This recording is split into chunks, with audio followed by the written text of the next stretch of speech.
Get ready for the Magic Valley Prepcast on IdahoSports.com. That's right. Welcome in. Long time no talk. It is the first Magic Valley Prepcast of the year 2025 here on the IdahoSports.com YouTube channel, Facebook page, and X account, coming at you live on a Friday afternoon, 3:30 Magic Valley time. That is going to be the goal moving forward. We're going to try and do the Magic Valley Prepcast every Friday at 3:30 live on Facebook, YouTube, and X. So every week, hey, I can just tune in. There's the Magic Valley Prepcast. Of course, if you can't be with us live, it's totally fine. You can watch a replay of this anytime at YouTube, Facebook, or X. You can also listen to the Magic Valley Prepcast on IdahoSports.com, along with wherever you download and subscribe to podcasts, Apple, Spotify, Stitcher, etc. My name is Brandon Baney. Let's bring in our Magic Valley resident and expert. It is Scott Burton. Yo, what's up, Scotty? Whose house, Brandon? Not my house. That's It is playoff football time, and that is the Rams rally cry. Whose house? Rams house. And we are getting ready to go. But there's playoff football around the corner, and I am jacked. My boys are there. Yeah, Scott Burton, of course, diehard LA sports fan, Dodgers, Rams. I can't remember. Lakers also, right? Clean sweep. Well, yeah, I like the Lakers, but I'm not a fan of LeBron. So he kind of spoils it for me. But the old Showtime Lakers. Big Kobe guy, obviously, as I've shown you around my crib here with all my Kobe stuff. But this day and age of NBA, outside of a couple of players, I could really care less about. Yeah. Growing up, so as somebody, we should form a support club for each other, Scott, because I'm a Miami Heat fan. So I kind of went through the whole love the Heat, hate LeBron thing back about a decade ago. Golly, and then somehow we lost a bet and got him, and now they don't play defense. So it is what it is. Yeah. It's not the days of the 80s where they actually D'd you up and they hard fouled you. And I remember when Danny Ainge bit Tree Rollins in the hand on a scuffle in the middle of Boston Garden. And those kind of things, when Bill Laimbeer would just take you down with some sort of clothesline, that was basketball. That's what I grew up with. Yeah, some might say that's wrestling, which we're going to talk about later on in the show. We're going to talk basketball too. And I guess I grew up as a Miami Heat fan because I loved Alonzo Mourning. That was kind of I grew up when he was playing and was awesome, and that's kind of how I became a Heat fan. But I'm with you. I don't think I've watched an NBA game in like 3 or 4 years now. I just can't. It's all 3 points or right at the rim, which efficiency says that's the way it should be. But man, there's no mid-range game anymore. There's no motion to the offense. It's just guys standing around and putting up threes. And then as a fan, the best players don't play every night. Like it's expensive to go to any sporting event now. And if you are a family of 4 and you just forked over $300 to take your family to a game, and LeBron and Anthony Davis aren't playing due to load management, man, that's a big problem in the NBA right now. The best players aren't playing all the time.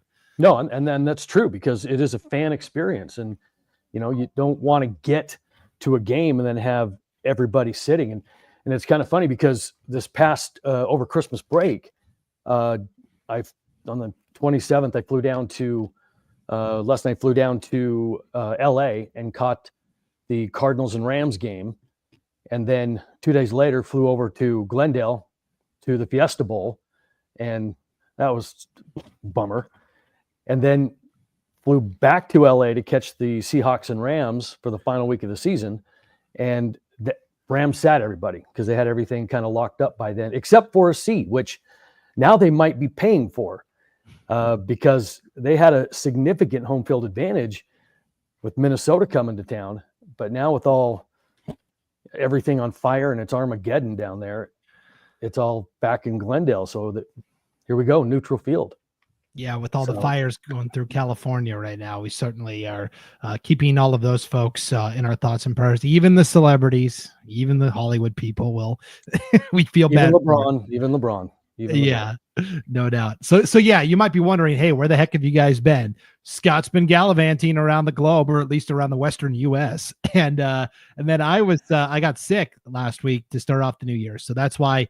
But now every week moving forward, or just about every week, we're going to be locked in and loaded. Friday afternoons, 3:30 Mountain Time. Here, our good friend Sam Buffington in the chat here, Scott. The old NBA was more fun to watch, in his opinion. Yeah, that's our opinion. Agreed. And then this is kind of funny. I said we feel bad for all the rich celebrities that live in LA, and Sam says even the Kardashians, especially the Yeah, even so. But yeah, and it's funny you say you got sick. When I had tickets to a Lakers game before the night before that Seahawks game, and I got sick, and I'm still not together, so that might explain my outfit a little bit, because in my mind, I think I look good, but my sick brain maybe driving the bus right now. Yeah, for those that are listening to this audio only, Scott's wearing his Rams jersey. I'm trying Ferragamo. Vince Ferragamo. Wow, one of the greatest one-hit wonders in NFL history. I have his college jersey signed over here at Nebraska. Wow. That is diehard right there for Vince, for a guy who was good for like a season and a half and then fell off a cliff. But I know. It's funny. He's still revered when I go to LA and I wear this thing. Ferragamo, yeah, and I ran into all the Ram games that I went to this year. I think I was 5. Not one Ferragamo did I see until I was in the Superdome in New Orleans. And that's when I met my first Ferragamo, and he and I got a little picture together. So pretty cool, I guess, for me. I'm like a little kid. Yeah, I think we found our podcast title, The First Ferragamo. That's going to be a real inside joke. Nobody's going to understand that title unless you watch the show. So, Scott's wearing his Vince Ferragamo jersey and a very old school leather style helmet. This is what they wore back in the 30s and 40s when the LA Rams were actually the Cleveland Rams. Mm-hmm. That's how they first started, because nobody lived in the Western U.S. Everything was in the East Coast. So, anyways, we've talked about NFL. We talked about NBA. We're not done talking about the NBA on this show. That's coming up in our second story today. But first, we start with probably the exact opposite of the glitz and glamour of Hollywood, and that's Carey, Idaho. And that's how they prefer it, right? Oh, absolutely. I don't think it's probably how most prefer it. Yeah. But, Carey, Idaho, the antithesis of Hollywood. Yeah, no doubt. So the Carey Panthers boys basketball team has been playing pretty well. They did stub their toe against Dietrich earlier this week on IdahoSports.com, and maybe we'll revisit that game next week from the Dietrich side of things, because Dietrich's been playing really well too in boys hoops. But over the holiday break, the Carey Panthers boys team went over to New Plymouth to compete in the annual truckstop.com tournament. And this is really kind of a who's who of, if you're a 3A, 2A, or 1A school and you think you've got a chance to compete for a state title, this is a pretty good tournament to go to, because you're going to see some of your other contemporaries from the Treasure Valley, but also some really good teams from Oregon. So Carey comes over. They've got to be one of, if not the smallest schools there competing. Scott, what do they do? They go 3-0. They win the championship. Yeah, this is a Carey team. If you remember, they already have a state title underneath their belt. And in these small schools, it's the same cast of characters, and it's not unfamiliar to see, a team like Carey have success on the football field and then turn around and duplicate it on the basketball floor, because it's the same athletes, right?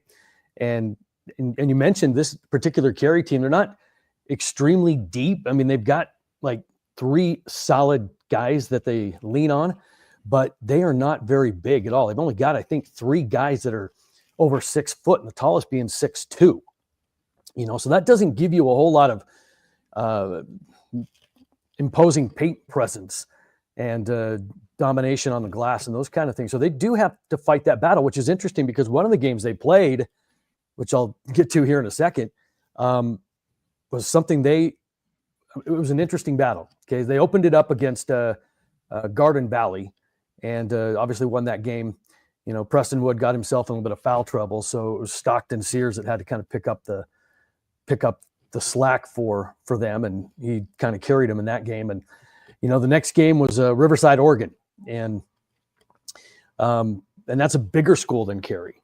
You know, so there's obviously small school chip on the shoulder. We can take care of this bigger school. But the interesting one was when they played New Plymouth, because nice segue about the size of them. New Plymouth, they have a couple of tall dudes. They've got a 6'7" and a 6'10" guy. And here comes little Carey just kind of looking up, going, oh, man, how's the weather up there, right? And so this was probably one of the best things that could have happened to them, just so they could figure out how to negate size. And so what they did is they got physical. And they kind of turned themselves back into the Carey Panthers football team, right? And just kind of pushed those guys around. And it paid off because they were able to match them on the glass. And, you know, according to Coach Simpson, he said that weekend was some of the best basketball that they played. Yeah, we'll kind of go through each of the 3 games here, but first a comment from the IdahoSports.com YouTube channel, which must be our boss, Paul Kingsbury. Scott looks like a Viking who got hit in the head a few times too many. That's a tip of the hat to the Minnesota Vikings, LA's first round opponent this weekend. So, ooh, I saw what you did there. Paul. Okay. Yeah, for sure. So yeah, let's talk about each game. Carey, the first game against Garden Valley was actually their closest. They win by a single point, 56-55. Could that be a preview of the 1A state championship game? We'll see. Garden Valley is very talented. Obviously, Carey's very talented as well. You mentioned it. Preston Wood is the tallest guy on the team at 6'2". So he goes from quarterback to center, basically in basketball. Yeah. He's got to play inside. 1 rebound shy of a double-double, despite being in foul trouble. 12 points, 9 rebounds in that game. And then you mentioned Stockton Sears led the way with 17. Then they beat the Riverside Raptors from Oregon, Tualatin, Oregon, in the semifinals by 7, 60-53. And Wood again leads the charge. This time he does get the double-double, 22 points, 12 boards. And then the championship, like you mentioned, against New Plymouth. This is a 3A school, so it's a 1A versus a 3A. New Plymouth is the host team. The schedule has been set up for them where they've played at 7 o'clock every night, so they're kind of used to that normal schedule. And they've got the big, tall dudes, and yet Carey stands and delivers, and they win by 6, 61-55. And again, the work that Preston Wood, I'm sure, and maybe, you know, a guy like Gabe Saili, who's 6'1", or Stocking, who's 6'1", you know, the job that those guys had to do probably collectively against these bigs from New Plymouth, pretty impressive. Oh yeah. You know, and you kind of have to learn how to play against those guys. And, you know, I remember when I was in high school and we played in the state title game, you know, our starting lineup, we had a couple of 6'3", 4 dudes, and that was about it. And I mean, the rest of us were just kind of a bunch of guards. And we went up against a team that was 6'9", 6'8", 6'6", 6'6". I mean, they were massive. And we had to do the exact same thing Carey did, is find a way to negate size. And you do it through speed, and you do it through physicality. And you do that, you can handle those bigger teams. Yep. So Carey is off to a nice start this year. They're 10-3 overall. They are 3-1 in Sawtooth Conference play. This week lost to Dietrich, beat Richfield last night.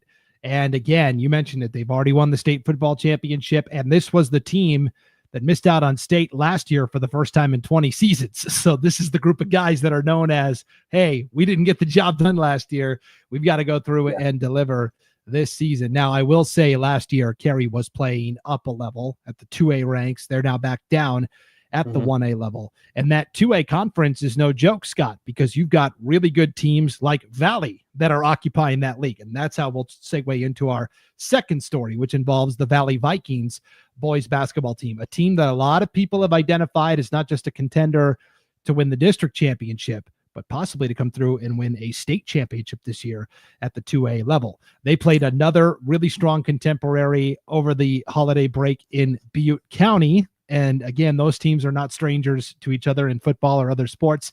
But what was unique about this game, Scott, was the venue in which they played. Yeah. We've talked about a couple of these games before where these smaller schools strike up a deal with the Delta Center down in Salt Lake, and they haul the entire towns down there and play before a Jazz game. Not like right before, but that night or that morning or whatever it is, and get to play at the Delta Center. They bring their own announcers, and they sit on the benches and play on an NBA floor. And it's a pretty cool experience. And I was able to talk to Coach Brian Hardy about it. And boy, he shared some pretty good stuff, some good insight as to kind of how that whole trip went. And it's something they're not going to forget. Yeah, we've got a lot of pictures and even a video from the game itself to share. We will note just quickly, Valley is undefeated still at this point of the season, 7-0. They are 5-0 in conference play, including a win over Butte County at the Delta Center in the game we're talking about here. They won that game pretty convincingly, 55-40. I mean, that is a 15-point margin of victory. This game was played on Saturday, December 28th, right after Christmas, right around noontime down there in Salt Lake City. And then the appeal of doing this, Scott, is you play a game in the morning or in the early afternoon, then you get to hang around and watch the Utah Jazz play later that night. Yeah, and that's kind of how it was. They got there a couple hours before anybody else was let into the building, and they were able to kind of watch all these NBA players come in for the morning, shoot around and pregame routine and stuff like this, and they were like, holy cow, these are big dudes. And you don't get that unless you're courtside. You don't understand how big these guys are unless you're courtside. And they were just like, man, even the bench players are making every shot, so a cool experience. So after that, then the place cleared and it became the floor for Valley in Butte County. So we've got some pictures here to share with you. This is the team. And let's see, I'll do this. So the picture is more prominent. This is the team right outside the Delta Center. This looks like this was taken maybe after their game, but before the night game, or maybe when they first got there. Still looks like it's daylight out, but yeah, who knows? Yeah. Anyway, so that's the team posing outside the arena. We also have the team posing inside the Delta Center, and this is the full team. Coach Hardy is all the way on the right there, and so that's Coach Brian Hardy there. And then we've got some from the actual game itself. This is them prior to the start of the game. This is the national anthem, Scott. They turn the lights down low. You get the full NBA royal treatment. Yeah, they do. And they've got this light system laser thing that they shine right from the ceiling. And you can see in that picture that it creates the American flag on the gym floor. And they thought it was pretty cool. It is pretty cool. That's something I didn't even notice, Scott, until you pointed that out. So that's kind of cool. That's pretty epic. Then post game, Scott. So Coach Brian Hardy, his son Josh Hardy, is the point guard, a senior this year. Well, Butte County's head coach, first year boys head coach, but a name that's familiar to Magic Valley residents is Todd Jensen. He used to be the girls basketball and football coach in Murtaugh. Well, he moves to Arco to take the boys basketball job at Butte County this year. So this is his first year coaching the boys. Well, his son, McCoy Jensen, is a key member of that Butte County boys team. And so here are the fathers and sons posing after the game. So you've got from left to right here, Josh Hardy, and then Coach Brian Hardy, and then Coach Todd Jensen. And then you got McCoy Jensen there on the right. It kind of goes in order of height a little bit as well here on this picture. I noticed that. It did. Yeah, and those two guys there, they know each other, really well. Just have been in the Magic Valley forever, and that was really kind of how this whole thing started was the game originally was supposed to be played in Butte. And they kind of got to talking about it, and they looked at the NBA schedule that came out in the middle of August, and they looked for a Saturday, just a Saturday that they could do it. And they found one that might work, and then everybody got on board, including Brian, who's the AD as well at Valley, and then Angie McAfee, the AD at Butte County, and Todd and Brian. I mean, they all just worked together to get it done. Because part of that deal, when you go down there, you just can't sign up and show up. Part of the deal is that you have to get fans to purchase a certain dollar amount of tickets, and both schools have got to step it up. Now, you're talking about like small schools here, but the Jazz have got some stipulations on using their stuff, and they were able to reach their quota in ticket sales. And so then Butte County, they took care of the announcing and the scoreboard, and Brian took care of the officials, and off they went. It was pretty cool. Yeah, so you've got to basically guarantee a number of tickets to the Jazz game that night, right? And then you get to play your game for free, basically, inside the Delta Center. Right. And the original idea of this was they wanted to play a boys and girls game. But they only had a 2.5-hour window because now the Utah Hockey Club is part of this equation, and they're flipping floors from ice to basketball, and it just takes time. And so their window was really small, so they were only able to do the boys. But nonetheless, it was, quite an experience and a pretty decent basketball game. I know the final score ended up 15 points, but they hit free throws down the stretch. It stayed kind of right in that 6 to 10 area most of the time, with Valley on top, leading pretty much the entire way. Hit free throws down the stretch, and there you go. Yep, pretty fun atmosphere for sure. Last year, it was girls basketball. Grace and Oakley played at the Delta Center, and we brought you that story and shared some pictures from those two schools last year. Here is our video clip. Scott, this is from the actual game. This is Josh Hardy, senior point guard for Valley, knocking down a three. Let's take a look.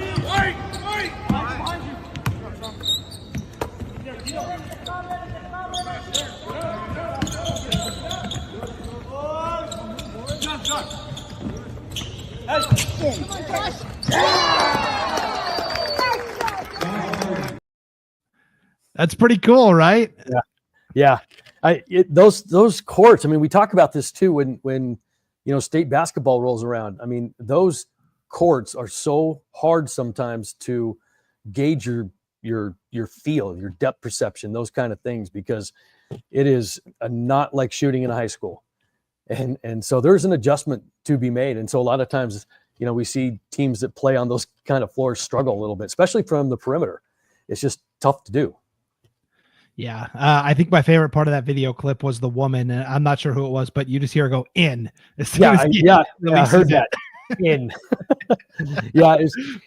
Anytime you do something like this, it comes with a couple of real kind of funny stories. And, one of the things that they did is, you saw the technology that, the Delta Center has, especially with the lasers and the American flag. And then, on that video clip, you saw the lights and everything going around. And,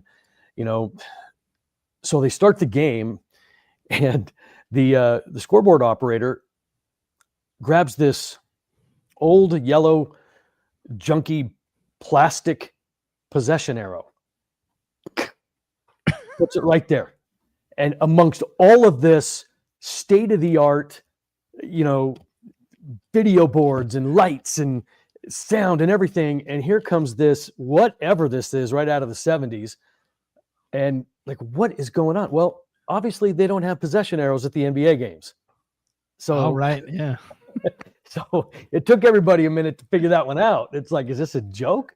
No, they don't have a possession arrow. This is what they got to use, so that was really interesting. And then another thing that they kind of commented on a little bit was, the front row seats near the scorer's table and where the team sits, they're nice, they're padded. It's, VIP stuff. But further down towards, the end of the sideline, there are similar seats that, padded and nice and whatever, but they're raised about 3 or 4 more inches off the ground because that's where the NBA players sit.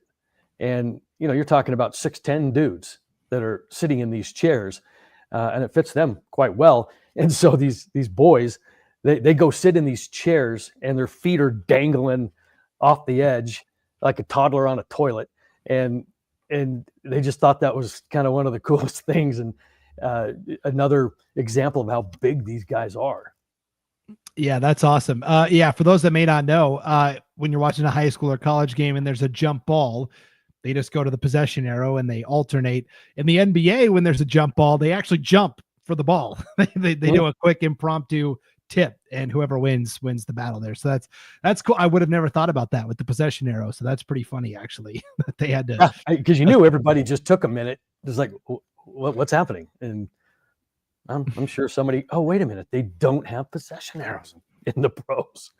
But yeah, so there's always coming with those stories. And, and that's the second part of education is the athletic side of it. Because, win or lose that game, whether you're Valley or Butte County, you're going to talk about the experience before you talk about the game, and as a coach, you just try to give these kids as many experiences as possible, because really in the grand scheme of things in life, there's so many more important things than the game, because that lasts just a moment. Those memories these kids made, that experience they draw from, that's going to last them forever. So, good for Butte County, good for Valley. Give those kids something to remember. Yep. Pretty cool deal. Joel Richardson, our East Idaho Prepcast host, talking about that Josh Hardy 3 that we showed here. He said, just inside the NBA 3-point line. Nice job, Josh. And that's got to be tempting as a player too. You see that NBA 3-point line and you want to let it fly. Oh yeah. You're not kidding. You got to do what the NBA does. And minus the tomahawk jams and those kind of things, which are not going to happen. But yeah, I want to test my range a little bit. The players did say the floor was a lot more springy than what they're used to, which is completely understandable, but it still didn't allow them to dunk. Yeah, right. The spring only gets you about a half an inch on the vertical. I think. It's not a trampoline, but they did feel a difference. Yeah, no doubt. The last picture we have to share here is from the actual game. This is where they were sitting. And it looks like some of them are sitting kind of like at tables. Maybe at the top of the yeah, they had adjoining skyboxes next to each other at the top of the arena, and so as they're watching the game, it's like, well, that ant passed to that ant, and there's a bunch of ants running around out there because they were dang near on the roof. But hey, who cares? It's an NBA game. They got to watch it and hang out. And the thing about this Valley and Butte, county team is they're no strangers to each other. They've played each other in football and basketball the past few years, and they get to know each other over the summer at basketball tournaments and camps. And so it was cool to do that with guys that you already were familiar with and that you knew and you could hang out with later. And that's what they did. Yeah. Both teams were at the state tournament last year. And I think we'll see both teams at state again this year, which would be really fun if they had a rematch. That maybe we could petition, like if they both got to the championship. Hey, let's just play it at the Delta Center. Let's go. They're already familiar with it, and we'll use that cheesy possession arrow. It'll be just like old times. Yeah, that would be a lot of fun. Well, sure. You know what? And I know it's still kind of at midway point-ish, somewhere in there of the season, but these are two of the best 2A teams in the state. You want to look at rankings if you go by any of that stuff. Valley's sitting at number 2 and Butte at number 4. So there are those are a couple of really good basketball teams that hopefully we'll see at the state tournament. Yeah, what we're discovering is a lot of the teams that were good in football, also good in basketball. Butte County, Valley, Kendrick, Kamei. Yep. I mean, there's just, it's a lot of fun. That is the small school transfer portal right there. They transfer from football over to basketball, and it's the same dudes. And so if they're successful in one, they're probably going to be successful in another. Yep. And with Valley, especially where Josh Hardy was the quarterback this fall, wide receivers were Pedro Robles and Nathan Christensen. Now it's Josh Hardy, the point guard, and, Robles and Christensen are on the wings or at forward. And it's just the same. Yep. He's still distributing the rock to those guys, and they're making plays. So, yeah. And that Valley team they're primed and ready. I mean, they are very senior heavy, 7 seniors, 2 juniors, a sophomore, and 9 of those guys, they were on the district championship team last year and played at state. So, I mean, you mentioned it at the top. This is a team with experience. This is a team that's hungry, and this is a team that is bringing everybody back.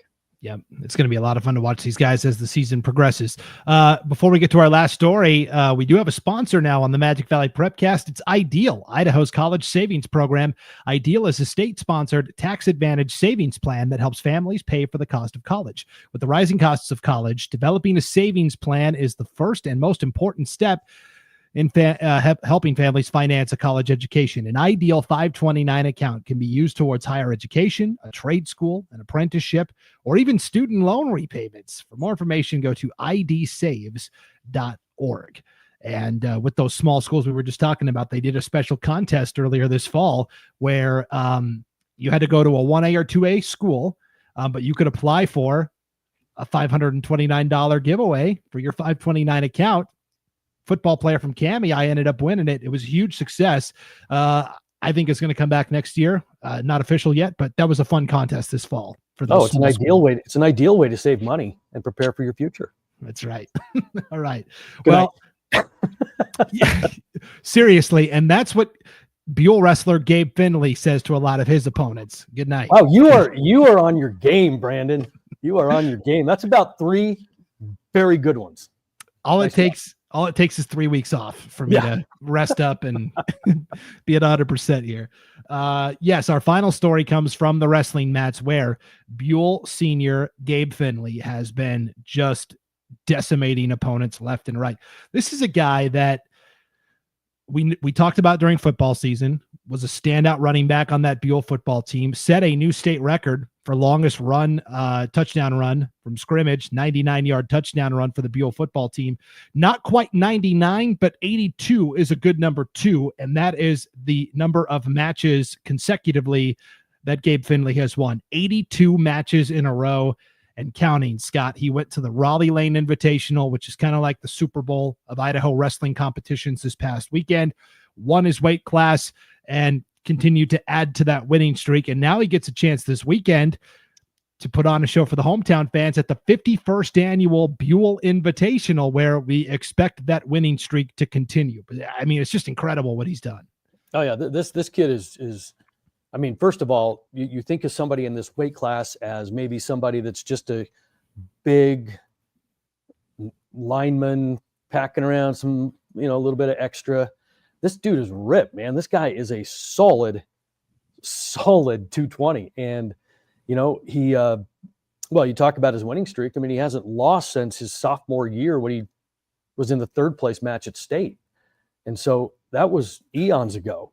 And this past, weekend at the Raleigh Lane, he took down the defending 4A, now the 5A heavyweight champ, Sam Buck out of Emmett.